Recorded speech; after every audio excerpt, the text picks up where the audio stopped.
what's up, guys? Rob Arnold here with my good friend George. What's happening? And he has brought over his pretty Mexican Strat here, and we are going to do a complete pickguard and pickup replacement on this. Rip it open, rip it all out, put something new in. We went with a design there some of you guys may recognize. Looks a little RA style to me.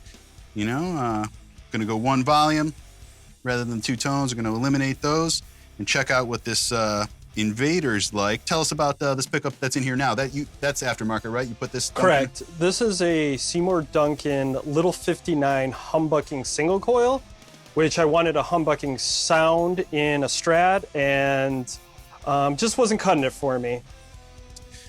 Yeah, so we will do a test for you in the moment to see what that sounds like, but then tell us about the Invader. So this is something I just had laying around the house. It's an old Seymour Duncan Invader. On the back here, you'll see initials, a B and a J. The B is for bridge position, and the J is actually who hand wound this pickup. It's kind of cool. So to be honest, don't have a ton of experience doing this. I've swapped out pickups before. We had to do the actual wiring. We had to do the soldering, made modifications, whether it's from one pickup to two or two to one, taking out toe knobs, stuff like that. But we're not experts by any means, but either of you, which is probably why you're watching this, we just want to be helpful here because a lot of the time, for me personally, it just helps to see somebody do it. See us open it up, so you don't make the same mistakes we do, and just to give you confidence to be able to go in and do something like this to your own guitar if you don't already have the ability to do so. So that's just what we're gonna do here. First step is to take off the strings, pull that pickguard, just see what we're working with, and then just kind of go from there. We've brought up a schematic that we found online here for Duncan pickups to go with this particular configuration, which again is just gonna be a single humbucker and one volume knob, and that's down from two single coils, this humbucking single coil, a volume, two tones, and a toggle switch there. So we're gonna be eliminating a lot. Finally, before we get into that, let's just do a quick tone test. We'll plug it in, see what it sounds like with the Seymour that's in there now, and then later on we'll compare it with the Invader and see what the difference was like. Let's do it.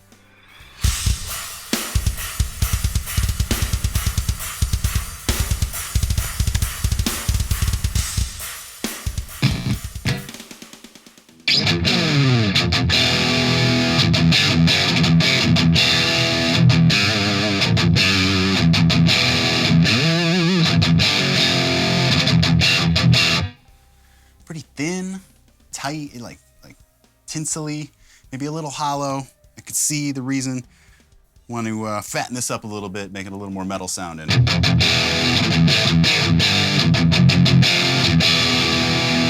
So let's throw the Invader in. Hopefully that goes well. We'll do another test and compare them back to back, see what difference it makes. Okay, so heard what it sounded like there. And just gonna take these strings off.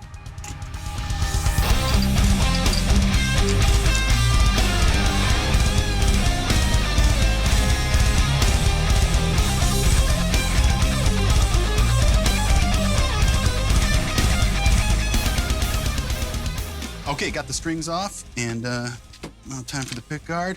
George, would you like to do the honors, or you gotta pull those first? Well, we only need to pull the volume knob because we are going to remove the volume pot to use on the new pickguard, but we can do that after we open it up. Go ahead. And I'm going to grab a wrench because we're going to need that for the nut on there, I'm assuming.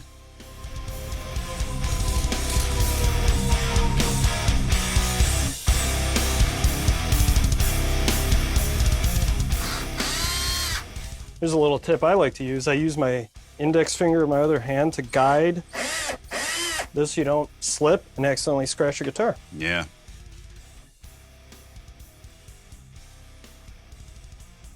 Let's take a look inside there. Blows.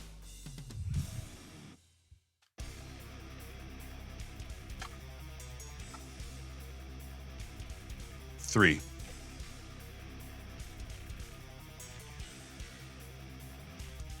So we're going to disassemble that. Tell us a little bit about this pickguard. Where'd you get it? You searched around to get a custom one, right? Yeah, I was actually just looking for a pickguard that had a single humbucker in there, and I found, I believe it's warmouth.com. You can actually custom design your pickguard. They have a bunch of different finishes, a bunch of different configurations, and like Robin mentioned, I really like the RA style of just a humbucker and a volume knob. Amen. All right, so we know we need to keep this wire, which is, I believe, is the ground coming off the trem claw on the back. These two are heading to the input. Jack. Yeah, which is actually an output jack if you think about it. John Hall, I hear you, man. So this is the volume pot that we're going to be keeping. So let's just go ahead and pull that. These type just pry off. But George got this sweet new one. I'm going to have this chrome guy to put on there. It's going to look sweet.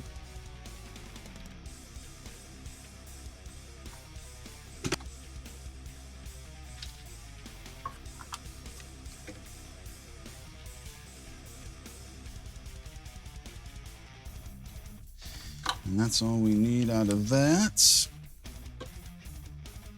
So basically we can cut this green, right? And this bare. I was going to actually cut them. You want to melt them off? Yeah, because we can literally re-solder them. Okay. So rather than cutting, what we're going to do is we're just going to melt the solder that's already on there, and the wires will just slip right out. Just hold your soldering gun on there, onto the solder point, and once it gets hot enough, the wires will just slip right out. I like to hold tension on the wire too, when possible. And I see liquid. I see the T1000. There we go.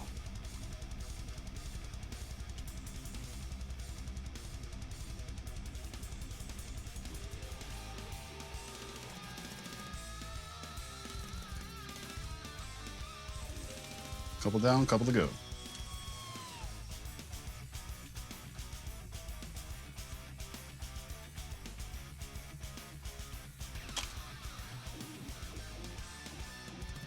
All right, so this white wire here is going to stay. That goes to the input jack, which will just leave us this here, which they did a good job of wrapping. This one we'll have to cut.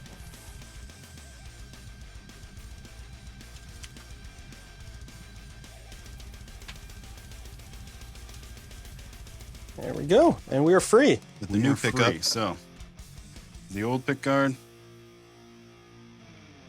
And now we just have the wires we need, and I'll pop the schematic up on the screen here, and you'll see there's a bare, a green, a black, and a couple that are together.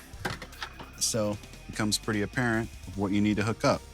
Thank you to the fine fellows at Seymour Duncan.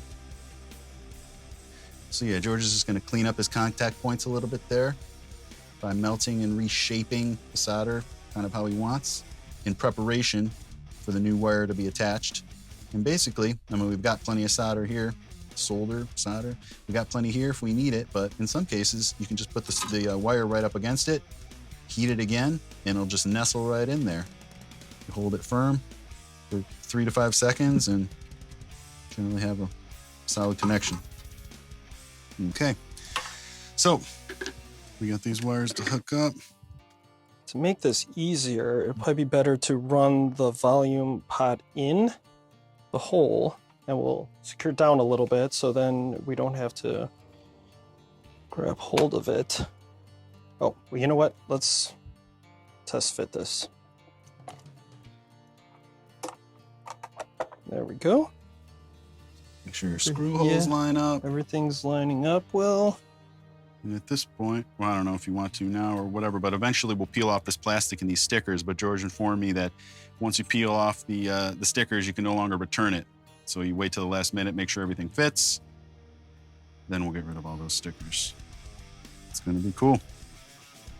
So yeah, we got the pot in there. So it appears that the bear and the green are going to meet up with that guy. Yeah, there'll be the bear and the green, and including all of our grounds for the guitar, will be on the pot itself. And then this black wire will actually go onto this point right here on the actual volume pot. So basically, as long as your colors from the pickup match up to the schematic, it's pretty apparent.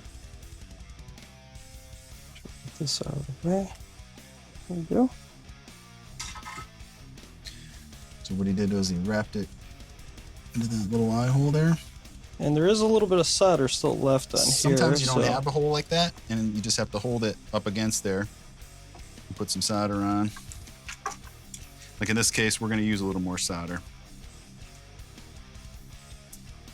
And you just lay a little bit over where you want to connect. Again, he's got that hole there, so he was able to hold it there, but sometimes you need a third hand. You got to just hold it there. And he's just barely touching the solder up against the iron. And as it melts, it's kind of controlling where he wants it to go to secure the connection from the wire to the terminal.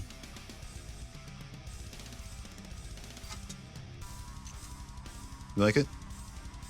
It sounded pretty good. Thank you.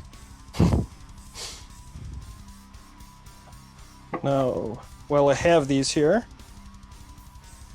I will be soldering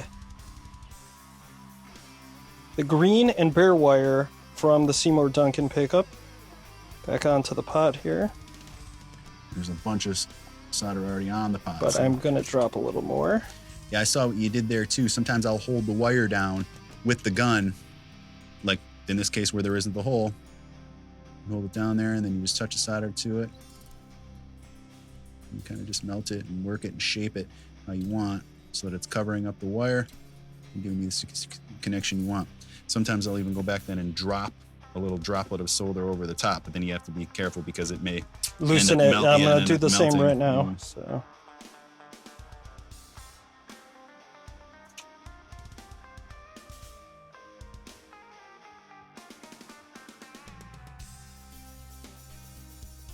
Seem pretty secure. Okay. And then all we're going to have left is the ground from the actual input jack and I believe it's on the bridge, correct, Rob? The other wire comes from? Yeah, generally it's somewhere in the back to ground out to like the trem claw. Somewhere in the body behind the guitar, you'll often, if you take off your back plate, you'll often see a wire back there, and that's just grounding your electronics, which I've never known that to be actually necessary. I've disconnected those before, never had problems, but it must be there for a reason. Interference, you know, it could be lighting situations on stage or just cell signals and stuff like that. You may find you have more interference if that ground wire isn't connected there, or it could have something to do with electrocuting you if you don't have it, but I've never had that problem, knock on wood.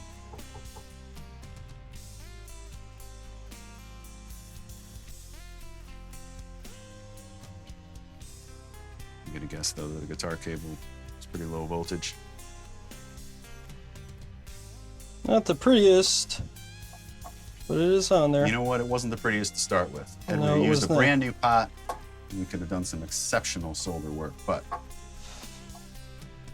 we're working with what we had. There we go. Easy peasy. All Drop together. this back in. Now, personally, what I do, before I go screw everything back in, I'll plug it in and just give it a little teeny test. Just tap on the pickup, make sure we're getting sound before I put everything back together. So once you get that kind of fitted how you like, let's do that.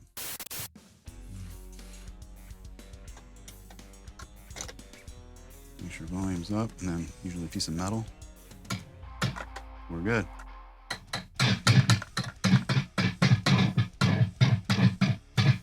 There we go. Kind of took a minute to wake up. You said this is an older pickup. Yeah. It's been Sleeping for a while. yeah. Okay. So in theory, we're good. We're just going to assume that we made all the right connections and everything's going to work as we want here. So I'm going to peel off the plastic, get all the hardware back together.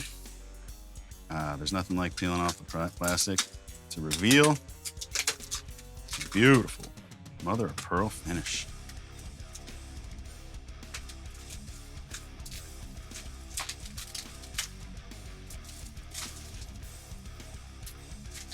And there she is. So what made you choose the Strat? Or you said you kind of just came into it, right? I came into it, actually, and I am not a Strat fan. No offense to Fender or Strat lovers out there. It's just, they play well, but the sound is just not something that I desire. And I just wanted it to sound the way I wanted it to sound.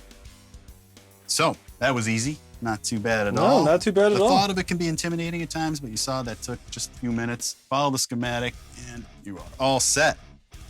Alrighty, so what we're gonna do is get it strung up, and after we do that, we'll see you back for a tone test, comparison, and wrap it up. Let's do this. Okay, so here we are. Got it all strung up. Got some Ernie Ball slinkies on there, 9s to be exact, and we're gonna give it the test. See what she sounds like.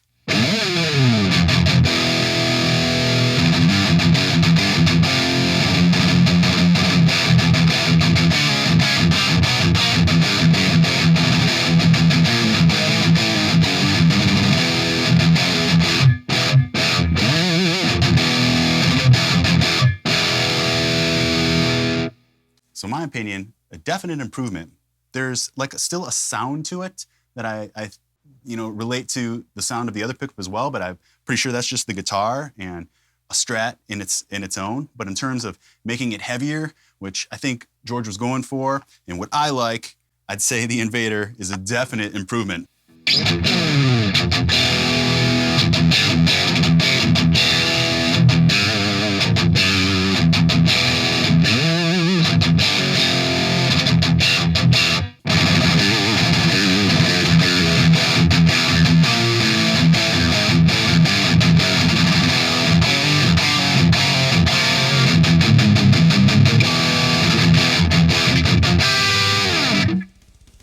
I like it.